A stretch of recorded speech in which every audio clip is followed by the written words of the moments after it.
అస్సలాము అలైకుం ఫ్రెండ్స్, ఎలా ఉన్నారు? హైదరాబాద్లోని శంషాబాద్ ఎయిర్పోర్ట్ నుండి కువైట్ ఎయిర్పోర్ట్ వరకు ఏ విధంగా జర్నీ చేయాలో నేను ఈ వీడియోలో చెప్తాను. మంచి మంచి ఎక్స్పీరియన్స్తో పాటుగా మీరే జర్నీ చేసినట్టు అనుభవం కూడా కలుగుతుంది. వెళ్ళగానే మనం ఈ విధంగా ప్యాక్ చేయించుకోవాలి. దీనికి 600 తీసుకుంటారు. ఓకే, మనం పాస్పోర్ట్ చూపించి లోపలికి ఎంటర్ అయిపోవాలి. ఎంటర్ అయిపోయిన తర్వాత ఇది చూసారు కదా, ఇంత పెద్దగా ఉంటుంది, మహాసముద్రం అంతా ఉంటుంది. అందుకే మనం 3 అవర్స్ ముందుగా వెళ్ళాలన్నమాట. ఇప్పుడు బోర్డింగ్ పాస్ తీసుకోవాలి. అందుకే మనం ఫస్ట్ స్టెప్గా ఏం చేయాలి, మన దగ్గర ఉన్నటువంటి లగేజ్ వాళ్ళకి ఇచ్చేస్తే మనకి ఒక పెద్ద భారం తగ్గిపోతుంది. సో కాబట్టి అక్కడ మనకి లగేజ్ అన్నది వాళ్ళకి ఇచ్చేసి అక్కడ మనం చెక్ చేయించేసుకున్న తర్వాత మనం లోపలికి వెళ్ళాలి. అక్కడ మనకి బోర్డింగ్ పాస్ ఇస్తారు.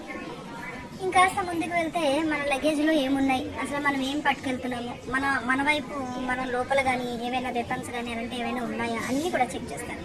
సరే, అక్కడ నుంచి క్యాబిన్ బ్యాగ్ పట్టుకుని ముందుకు వెళ్ళాలి. క్యాబిన్ బ్యాగ్ ఏంటంటే మనకు కూడా ఒక 7 kgs అలౌట్ చేస్తారనమాట ఫ్లైట్లోకి. ఆ బ్యాగ్ని క్యాబిన్ బ్యాగ్ అంటారు. ఆ బ్యాగ్ తీసుకుని ఈ విధంగా లైన్లో నుంచోవాల్సి ఉంటుంది. ఆ గేట్ ఉంటుంది.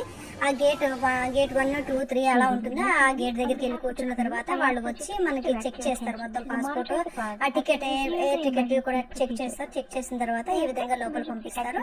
ఆ విధంగా మనం లోపలికి వెళ్ళిన తర్వాత ఒక లైన్ ఉంటుంది అనమాట. లైన్ డైరెక్ట్ ఎలా ఉంటుందంటే ఫ్లైట్ కి అటాచ్ అయి ఉంటుంది అనమాట. డైరెక్ట్ ఫ్లైట్ లోకి ఎంటర్ అయిపోవచ్చు. అయితే ఏ విధంగా మనం బస్ సీట్లో ఎలా కూర్చుంటాం సేమ్ అదే విధంగా ఈ ఫ్లైట్ లో కూడా సేమ్ నెంబర్ చూసుకొని మనం సీట్ లో కూర్చోవచ్చు అనమాట. ఆ తర్వాత పైన ఉన్నటువంటి క్యాబిన్ బ్యాగ్ పెట్టేసేసుకుని మనం సీట్ లో కూర్చోవడమే. చాలా పెద్ద ఫ్లైట్, ఎలా వెళ్తామో ఏంటో అని చెప్పేసి అందరూ టెన్షన్ పడిపోతూ ఉంటారు. సో ఎటువంటి ప్రాబ్లం ఏం లేదు,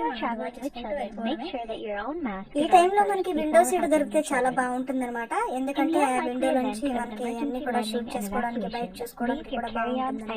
నేను ఫ్లైట్ చివరి భాగంలో కూర్చున్నాను. అందుకే కొంచెం లాస్ట్ వైపు నుంచి మనం ముందుకు చూస్తే నాకన్నా ఇంకా 3 వంతులు ఇంకా ఎదుర్కొన్నది అనమాట. ఈ చాలా పెద్ద ఫ్లైట్.